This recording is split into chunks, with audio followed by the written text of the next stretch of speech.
Mâna noastră, de Dumnezeu născătoare și pururea Fecioară Maria, cu toți Sfinții s-au pomenit, pe noi înșine și unii pe alții și toată viața noastră lui Hristos Dumnezeu să o dăm. Că ție se cuvine toată mărirea, cinstia și închinăciunea Tatălui și Fiului și Sfântului Duh, acum și pururea și în vecii vecilor. Domnului să ne rugăm.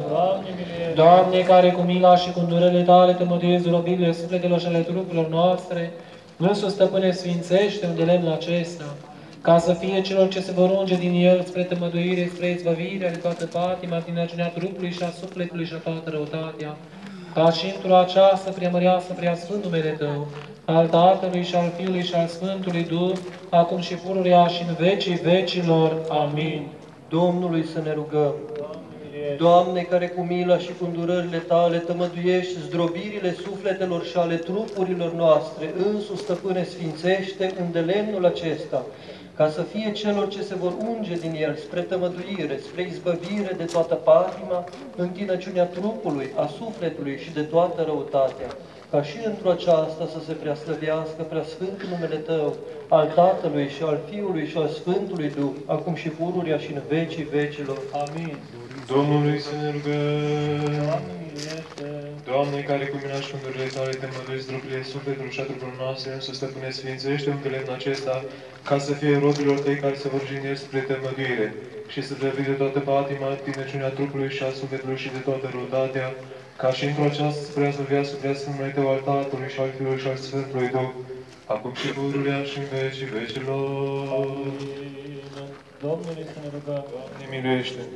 Doamne, care cu mila și cu îndurările Tale tămăduiesc răbdările sufletelor și ale trupurilor noastre, însuși, Stăpâne, sfințește undelemnul acesta, ca să fie celor care se vor unge din el spre tămăduire și spre izbăvirea de toate patima și chinăciunea trupului și a sufletului și de toată răutatea, ca și cu aceasta să se preamărească prea numele Tău, al Tatălui și al Fiului și al Sfântului Duh, acum și pururea și în vecii vecilor. Amin. Domnului să ne rugăm. Doamne, miluiește! Doamne, care cu mila și cu îndurările Tale te măduiesc drumurile sufletelor și ale trupurilor noastre, Iisus, Stăpâne, sfințește unde lemnul acesta, ca să fie celor ce se vor unge din el spre tămăduire și spre izbăvirea de toată patima și închinăciunea trupului și a sufletului și de toată răutatea, ca și într-o aceasta să preasfăvească preasfânt numele Tău, al Tatălui și al Fiului și al Sfântului Duh, acum și pururea și în vecii vecilor. Amin. Domnului să ne rugăm. Doamne, care cu mila și cu îndurile Tale te măduiești, drăguiești trupurilor noastre, însuși, Stăpâne, sfințește undelemnul acesta, ca să fie cel care se vor unge din el spre tămăduire și spre izbăvire de toată patima și tinăciunea trupului și a sufletului de toată răutatea, ca și într-o această preaslăvească preasfânt numele Tău, al Tatălui și al Fiului și al Sfântului Duh, acum și pururea și în vecii vecilor. Amin. Domnului să ne rugăm. Doamne, care cu mila și cu îndurările Tale te măduiezi robiile sufletelor și ale trupurilor noastre, însuși, Stăpâne, sfințește undelemnul acesta, ca să fie celor ce se vor unge din el spre tămăduire, spre izbăvire, toată patima, închinăciunea trupului și a sufletului și a toată răutatea, ca și într-o această preamăreasă preasfânt numele Tău, al Tatălui și al Fiului și al Sfântului Duh, acum și pururea și în vecii vecilor. Amin. Să luăm aminte de pace tuturor. Uite, spre Domnul, ne-a dat spre noi, precum am nădăjduit și noi într Tine, bucurați-vă dreptilor într Domnul, celor drept se cuvine laudă. Înțelepciune. Din Epistula Stăpânicească Sfântului Apostol Iacov, citire. Să luăm aminte. Fraților, luați ca pildă de suferință și de lungă răbdare pe prorocii care au grăit în numele Domnului, iar noi fericiți pe cei ce-au răbdare, ați sosit de răbdarilor și ați văzut sfârșitul vieții de Domnul, că mult milostiv este Domnul și îndurător. Iar înainte de toate, frații mei, să nu vă jurați nici pe cer, nici pe pământ, nici cu altceva jurământ, ci să vă fie ce voi este dat, ce este dat și ce nu este nu, ca să nu cădeți în judecată. Este vreunul dintre voi în suferință să roage, este cineva cu inimă bună să cânte psalm, este cineva bolnav între voi să cheme preoții biserici și să se roage pentru el, ungădurând cu numele într-un numele Domnului.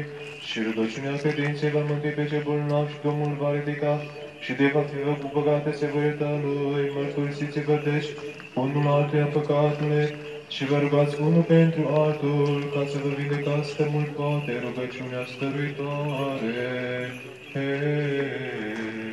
a dreptului.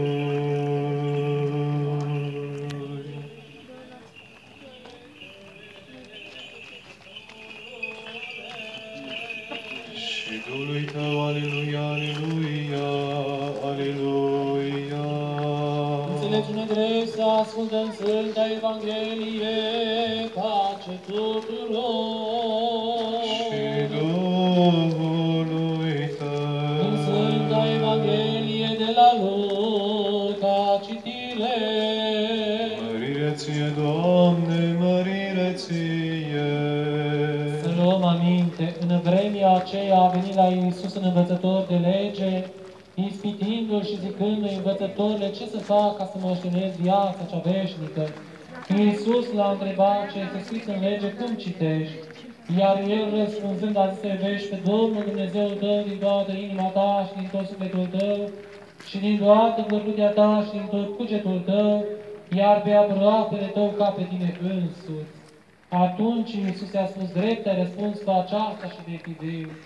Dar el vrând să se îndrepteze pe sine însuși, a zis către Iisus, și cine este aproapele meu?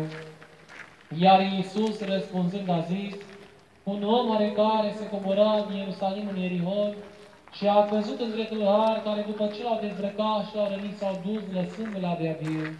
Și întâmplare un preot se cobora pe calea aceea, dar văzându-l a trecut pe alături. Tot așa și un levit, sosind în acel loc, a venit, a văzut și a trecut pe alături. Dar un samarinean care era trecător venind de el și văzându-l, i s-a făcut milă de el și apropiindu-se a legat rănile turnând pe ele unde lemn și vin, apoi punându-l pe dobitocul său l-a dus la o casă de oaspeți și a avut grijă de el. Iar a doua zi la plecare, scoțând 2 dinari, i-a dat gazdei și i-a zis, ai grijă de el și ce vei mai cheltui când mă voi întoarce, eu îți voi da înapoi. Deci, care din acești 3 ți se pare că a fost aproapele celui care căzuse în mâinile tâlharilor? Iar el a răspuns, cel care a făcut milă cu el. Atunci Iisus i-a zis, du-te de și tu, asemenea. Mărire Ție, Doamne, mărire Ție. Domnului să ne rugăm. Doamne, miluiește! Cel ce ești fără de început și fără de sfârșit, Sfânt al Sfinților, care ai trimis pe născutul Tău, să dezmăduiască toată boala și neputința sufletului și trupului noastre. Primite Duhul Tău cel Sfânt și sfințește un limn acesta și fără robilor de aceștia, Doamne, prezenți și pomeniți, care se va unge spre izbăvire de săvârșit de păcatele lor și spre moștenirea împărăția cerurilor. Că Tu ești Dumnezeul mare și minunat, care păzești legământul Tău și tainele Ta celor de vezi pe Tine, Cel ce dai izbăvire de păcate prin Sfânt pruncul Tău, Iisus Hristos, care ne-ai rănăscut pe noi din păcat și Cel ce lumineți pe orbi și ridici pe cei căzuți, care iubești pe cei deși și pe cei păcătoși miluiești. Cel ce ne-ai scos din întuneric și din umbra morții, zicând, celor din legăturile iadului ieșiți și celor din întuneric descoperiți-vă, ca strălucind inimile noastre lumea cunoștinței în născutului Tău, de când s-a arătat pe noi pe pământ și cu oamenii împreună a viețuit. Și celor ce l-au primit le-ai dat putere să se facă Fiul lui Dumnezeu, prin baia nașterii din noi, dăruindu-ne înviere și făcându-ne părtași și biruinței asupra diavolului.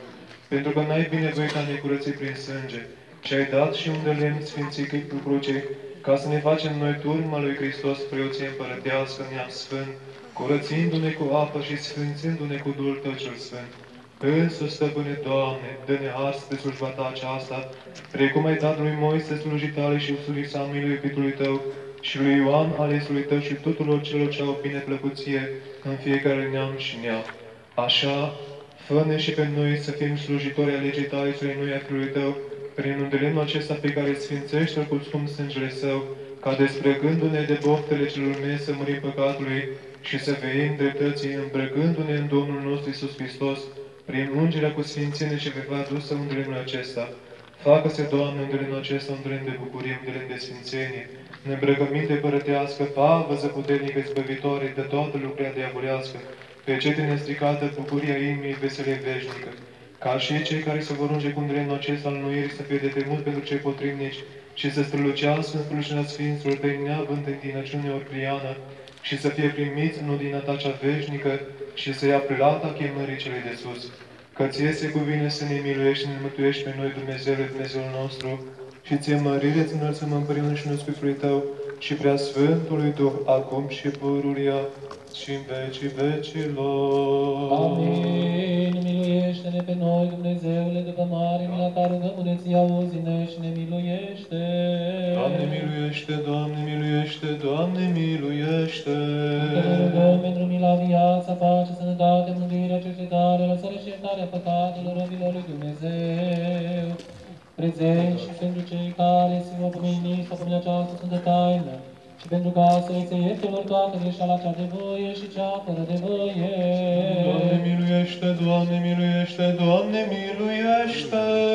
Că milostiv și iubitor de oameni, Dumnezeu ești și ție mărire înălțăm Tatălui și Fiului și Sfântului Duh, acum și pururia și în vecii vecilor. Amin. Să luăm aminte, pace tuturor. Și Duhului Tău, tăria mea și lauda mea este Domnul, și s-a făcut mie spre mântuire, certând-mă m-a certat Domnul, dar morții nu m-a dat. Din epistola către Romani a Sfântului Apostol Pavel, citire. Fraților, datori suntem noi cei tari să purtăm slăbiciunile celor neputincioși și să nu căutăm plăcerea noastră, ci fiecare dintre noi să caută să placă aproapele său la ce este bine spre zidire, că și Hristos n-a căutat așa plăcere, și precum este scris, pocările celor ce te obdărăsc pe tine au căzut asupra mea.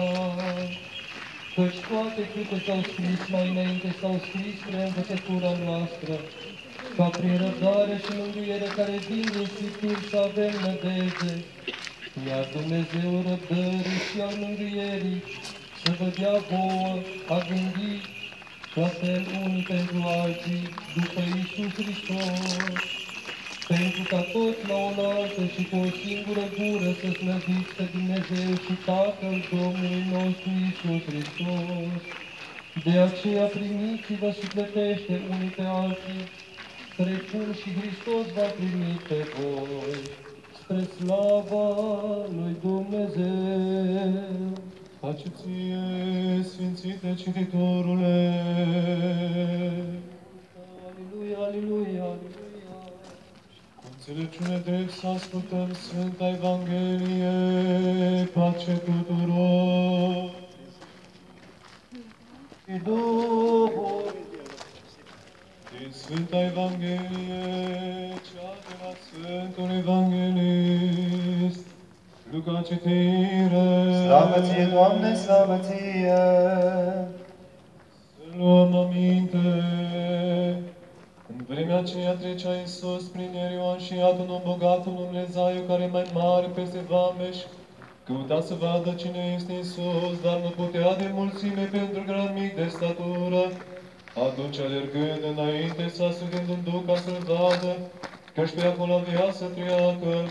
Dar când a sosit la locul acela, Iisus, privind în sus, l-a văzut și a zis către el: Zaheu, grăbește-te și dă-te jos, căci astăzi trebuie să rămân în casa ta. Și grăbindu-se s-a coborât și l-a primit cu bucurie, văzând însă aceasta toți scârteau și ziceau: intra să găzduiască un om păcătos. Dar Zaheu, stând în fața Domnului, a spus: iată jumătate din averea mea, Doamne, dau săracilor. Și dacă am nedreptățit pe cineva cu ceva, întorc împătrit. Iar Iisus a zis către el: astăzi s-a făcut mântuire casei acesteia, pentru că și el este fiul lui Avram, fiindcă Fiul omului a venit să caute și să mântuiască pe cel pierdut. mărire ție, Doamne, mărire ție, Domnului să ne rugăm. Miluiește. Stăpâne, Doamne, îndurate, caută din înălțimea Ta cea sfântă, umbrindu-ne pe noi păcătoși și nevrednici robii Tăi, cu harul Sfântului Tău Duh, în ceasul acesta, și trimite-L peste robii Tăi, pentru care ne rugăm și pomenim, care și-au cunoscut păcatele lor și au venit la Tine cu credință, primindu-i cu iubirea Ta de oameni și iertându-le orice au greșit, cu cuvântul, cu lucrul sau cu gândul, spală și curățește pe ei de tot păcatul și viețuind pururea împreună cu dânsii, păzește-i în ceilalți ani ai vieții lor, ca umblând într poruncile tale, să nu mai fie ei batjocura diavolului, ca și întrânșii să se slăvească prea sfânt numele Tău, că Ție se cuvine să ne miluiești și să ne mântuiești pe noi, Hristoase, Dumnezeul nostru, și Ție slavă înălțăm, împreună și Celui fără de început al Tău, Părinte, și prea Sfântului, Bunului, de viață, Făcătorului Tău Duh, acum și pururea și în vecii vecilor. Amin. Miluiește-ne pe noi, Dumnezeule, după mare mila Ta. Rugăm-ne Ție, auzi-ne și ne miluiește. Doamne miluiește, Doamne miluiește, Doamne miluiește. Încă ne rugăm pentru mila, viața, pacea, sănătate, mântuirea, cercetarea sale și iertare păcatelor robii Dumnezeu prezenți și pomeniți la această sfântă taină, și pentru ca să ne sertăm lor toată greșeala cea de voie și cea fără de voie. Doamne miluiește, Doamne miluiește, Doamne miluiește. Că milostiv și iubitor de oameni, Dumnezeu, și ți mărire îți înălțăm, Tatălui și Fiului și Sfântului Duh, acum și pururea și în vecii vecilor. Amin. Să luăm aminte, pace tuturor. Și Duhului Tău, Domnul este luminarea mea și Mântuitorul meu, de cine mă voi teme, Domnul este păzitorul vieții mele, de cine mă voi înfricoșa. Înțelepciune. Epistola către Corinteni, a Sfântului Apostol Pavel, citire. Să luăm aminte. Fraților, vă sunteți trupul lui Hristos și mădulare fiecare în parte și pe unii a pus Dumnezeu în biserică, întâi apostoli, al doilea proroci, al treilea învățători, apoi pe cei cu darul de a face minuni, apoi darurile vindecărilor, ajutorările, cârmuirile, felurile limbilor, oare toți sunt apostoli, oare toți proroci, oare toți învățători, oare toți au putere să vârșească minuni, oare toți au darurile vindecărilor, oare toți vorbesc lumii, oare toți pot să tălmăcească, râvniți-ți la darurile cele mai bune, și vă arăt încă o cale care le întrece pe toate de a-și trăi în limbile oamenilor și ale îngerilor, iar dragoste nu am făcut în mama ramă sunătoare și limbare sunător, și de a-și avea darul prorociei și tainele toate le-aș cunoaște și orice știință, și de a-și avea atâta credință încât să mulți și mulți dă, iar dragoste nu am, nimic nu sunt, și de a-și împărți toată avuția mea și de a-și dea trupul meu ca să fie azi, iar dragoste nu am, nimic nu folosește. Dragostea de nu grabdă, dragostea e plină de bunătate, dragostea nu pismuiește, nu se laudă, nu se trupește. Dragostea nu se poartă cu necuvințe, nu caută ale sale, nu se aprinde mânie, nu gândește răul, nu se bucură de nedreptate, ci se bucură de adevăr, toate le sufere, toate le crede, toate le nădăjduiește, toate le rabdă. Dragostea nu cade niciodată. Pace, Sfântită, frate, cititorule. Să Duhului Tău, aleluia, aleluia, aleluia. Înțelepciune drept să ascultăm Sfânta Evanghelie, pace tuturor. Și Duhului Tău. Din Sfânta Evanghelie, de la Sfântul Evanghelist Matei, citire. Slavă Ție, Doamne, slavă Ție. Să luăm aminte. În vremea aceea, chemând la ține pe cei 12 ucenici ai Săi, Iisus le-a dat lor puterea asupra duhurilor celor necurate ca să le scoată afară și să tămăduiască orice boală și orice neputință. Pe acești 12 i-a trimis Iisus, povățuindu-și și zicându-le, în căile păgânilor să nu mergeți și în oraș de samarineni să nu intrați, ci mai mult mergeți către oile cele pierdute ale casei lui Israel. Pe unde veți merge, propovădui și spuneți că s-a apropiat împărăția cerurilor. Tămăduiți pe cei bolnavi, curățiți pe cei leproși, pe cei morți înviați, scoateți afară pe demoni, în dar ați luat, în dar să dați. Mărire Ție, Doamne, mărire Ție, Domnului să ne rugăm. Doamne, miluiește! Stăpâne Atățitorule, Împărate Sfinte, Cel ce pedepsești și nu omori, care întărești pe cei neputincioși și ridici pe cei căzuți, Cel ce îndreptezi chinurile cele trupești ale oamenilor, rugăm-ne Ție, Dumnezeul nostru, ca să aduci mila Ta peste undelemnul acesta și peste cei care se ung din el în numele Tău, ca să le fie lor spre tămăduirea sufletului și a trupului și spre curăție și înlăturarea toată patima și a toată neputința și boala și a toată întinăciunea trupească și sufletească. Așa, Doamne, trimite din cer puterea Ta cea tămăduitoare, atinge-te de trup, podolește fierbințiala, ușurează suferințele și zgonește toată boala cea ascunsă. Fii tămăduitorul robilor și robilor Tăi acestora ce sunt aici de față și se pomenesc.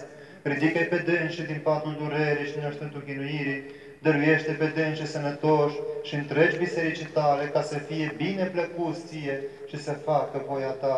Că Ție se cuvine să ne miluiești, să ne mântuiești pe noi, Dumnezeul nostru, și Ție slavă înălțăm Tatălui și Fiului și Sfântului Duh, acum și pururea și în vecii vecilor. Amin. Miluiește-ne, Dumnezeule, după mare mila Ta, ne rugăm, Ție auzi-ne și ne miluiește.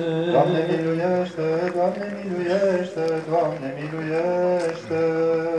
Încă ne rugăm pentru mila, viața, pacea, sănătatea, mântuirea, cercetarea, lăsarea și iertarea păcatelor robilor lui Dumnezeu, pentru care ne rugăm și pomenim, pentru sănătate și pentru mântuirea Lui. Doamne miluiește, Doamne miluiește, Doamne miluiește.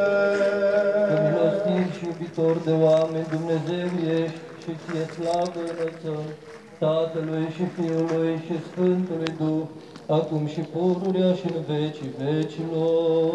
Amin. Să luăm aminte, pace tuturor. Doamne, auzi să luăm aminte, în orice zi te voi chema de gramă. Doamne, auzi rugăciunea mea și strigarea mea, la Tine să ajungă.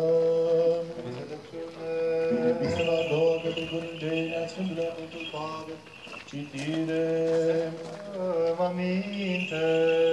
Fraților, noi suntem temple ale Dumnezeu cele viu, precum Dumnezeu a zis că voi locui în ei și voi umbla și voi fi Dumnezeul lor și ei vor fi poporul meu. De aceea ieșiți din mijlocul lor și vor ședi, zice Domnul, și de ce este necurat și nu va atinge, și eu vă voi primi pe voi. Și voi fi voluntate și voi veți mie, fii și fiice, zice Domnul, Atotțintorule. Având deci aceste făgăduințe, iubiților, să ne curățim pe noi de toată mirarea trupului și a Duhului de săvârșit sfințenia în frica lui Dumnezeu. Pace ție, Sfinte Cititorule. Și Duhului Tău, aleluia, aleluia, aleluia. Înțelepciune drept să ascultăm noi Sfânta Evanghelie, cea de la Matei, citire. Mărire ție, Doamne, mărire ție. Să luăm aminte. În vremea aceea a venit în casa lui Petru, Iisus a văzut pe soacra acestuia zăcând și a prins de frigul, s-a atins de mâna ei, iar frigul l-a lăsat-o, s-a sculat și sluja lui. Făcându-se seara, au adus la el mulți îndrăciși și a scos afară duhurile numai cu cuvântul și pe toți bolnavii i-a tămăduit ca să se împlinească ceea ce s-a spus prin prorocul Isaia, care zice: acestea neputințele noastre a luat și bolile noastre le-a purtat. Văzând Iisus popor mult împrejurul său, a poruncit ucenicilor să treacă de cealaltă parte a mării. Atunci a venit un cărturar și i-a zis: învățătorule, voiesc să urmez, unde vei merge? Dar Iisus i-a răspuns: vulpile au vizuit și păsările celui cuiburi, dar Fiul omului nu are unde să-și plece capul. În altul între ucenici să i-a zis: Doamne, dă-mi voie să mă duc întâi să-mi rog pe Tatăl meu. Iisus însă i-a zis: vină după mine și lasă morți și-mi rog pe morților. Și intrând în corabie, ucenicii săi au mers după dânsul. Mărire ție, Doamne, mărire ție. Domnului să ne rugăm. Doamne, miluiește! Bunule și iubitorule de oameni, îndurate și mult milostive, Doamne, cel plin de milă și bogat în bunătate, Părintele îndurărilor, și Dumnezeule a toată mângâierea, cel ce prin Sfinții Tăi Apostoli ne dă nouă puterea să tămăduim cu îndelemn însoțit cu rugăciunile, neputințele poporului însuși îndelemnul acesta, îndogmește spre tămăduirea celor ce se ung din el, spre depărtarea toată neputință și toată boala, spre izbăvirea de rele a celor ce așteaptă de la Tine mântuire. Așa, Stăpâne, Doamne, Dumnezeu nostru, rugăm-ne atotputernice, ca să ne mântuiești pe noi pe toți. Unule Cel ce ești doctorul sufletului și al trupurilor, sfințește-ne pe noi pe toți. Cel ce tămăduiești toată neputință, tămăduiește și pe rogii Tăi aceștia, prezenți, pomeniți și acelor ce vor mai pomeni. Ridică pe dâși din patul durerii, pentru mila bunătății Tale, cercetează pe dâns și cu mila și cu îndurările tale, depărtează de la dâns și toată boală și toată neputință, ca ridicându-i cu mâna ta cea tare și la scălțit cu toată mulțumirea, ca și acum făcându-ne părtași și iubiri tale de oameni cele negrite, să te lăudăm și te slăvim pe tine, cel ce faci lucruri mari și minunate, slăvite și prea înalte. L-am mântuit, l-am mântuit și a ne mântuit pe noi, Hristoase, Dumnezeul nostru, și ție slavă înălțăm împreună și Părintele Tău celui fără început, și prea Sfântului Duh, acum și pururea și în vecii vecilor. Amin. Miluiește-ne pe noi, Dumnezeule, după mare mila ta, ne rugăm ție, auzi-ne și ne miluiește. Doamne, miluiește, Doamne. Că ne rugăm pentru milă, viața, pacea, sănătate, mântuirea, cercetarea, sărăși, iertarea păcatelor robilor Dumnezeu, ce sunt de fază să se pomenesc la această sfântă slujbă pentru sănătatea și mântuirea lor. Doamne, miluiește, Doamne, miluiește, Doamne, miluiește. Că milostiv și iubitor de oameni, Dumnezeu, ești, ție slavă, înălțăm Tatălui și Fiului și Sfântului Duh, acum și pururea și în vecii vecilor. Să luăm aminte, pace tuturor. Și Duhului Tău, Tu, Doamne, ne vei păzi și ne vei apăra de neamul acesta în veac. Mântuiește-mă, Doamne, ca lipsit cel cuvios. Înțelepciune. Să luăm aminte din epistola a doua către Corinteni a Sfântului Apostol Pavel, citire. Să luăm aminte. Fraților, nu voim ca voi să nu știți de cazul nostru care ni s-a făcut în Asia, că peste măsură, peste putere am fost îngreuiați, încât nu mai nădăjduiam că mai scăpăm cu viață, ci noi înșine ne-am socotit ca osândiți la moarte, ca să nu ne punem încrederea în noi, ci în Dumnezeu, Cel ce înviază pe cei morți, care ne-a izbăvit pe noi dintr-o moarte ca aceasta și ne izbăvește și în care ne nădăjduim, că încă ne va mai izbăvi, ajutându-ne și voi cu rugăciunea pentru noi, așa încât darul acesta făcut nouă prin rugăciunea multora, să ne fie prilej de mulțumire, adusă de către mulți pentru noi. Sfințite cititorule. Și Duhului Tău, aleluia, aleluia, aleluia.